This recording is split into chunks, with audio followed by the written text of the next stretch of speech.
Složne ruke bjelovarskih radioamatera napravile su pothvat koji hrvatsko radioamaterstvo još nije imalo. Bijeli balon ispunjen helijem čekao je pravi trenutak da krene na trosatni put nebom. 3 su sata, naime, maksimum predviđen za let ovoga nositelja signala. 6 je mjeseci trebalo osmorici članova radiokluba da se projekt Prvi hrvatski radioamaterski balon vine u visine.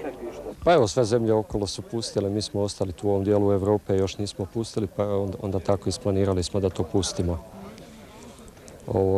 Da vidimo kako će ići ti radiosignali i općenito za neke daljnje buduće projekte.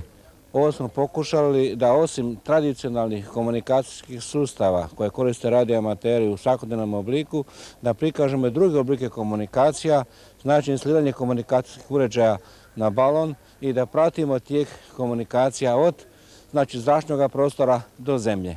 A da bi pratili signale, na balon su privezali predanik, GPS uređaje, različite senzore, baterije te antenu. Radioamateri koji su strpljivo punili balon helijem, napunili su ga upravo onoliko koliko smiju, pa nisu strahovali hoće li puknuti.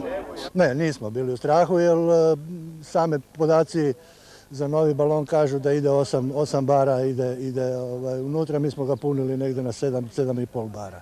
Tako da nismo do maksimuma ga punili, nismo išli preko onoga što smijemo. Oni koji su napravili ovaj radiosignalni balon otpratili su ga na nebo. Kao da se Deško oprašta s onima koji su ga napravili, nije ih želio odmah napustiti. No ipak, nakon što se oprostio, naglo je otišao. Ali ne zauvijek, jer za sobom je stalno stavljao signal kako bi ga se moglo pronaći. Evo, signale lovimo mi, trebalo bi jedan dio Europe sad hvatati signale, negdje na od 30 do 35 km bi trebao postići visinu, sad vidjet ćemo kako će se razvijati, malo je prebrzo otišao gore, ali vidjet ćemo kako će dalje ići.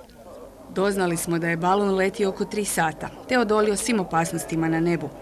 Nakon što se ispuhao, završio je u Živikama, na slavonskoj granici s Bosnom, a traže ga tamošnji radioamateri koji će njegove ostatke vratiti Bjelovarčanima.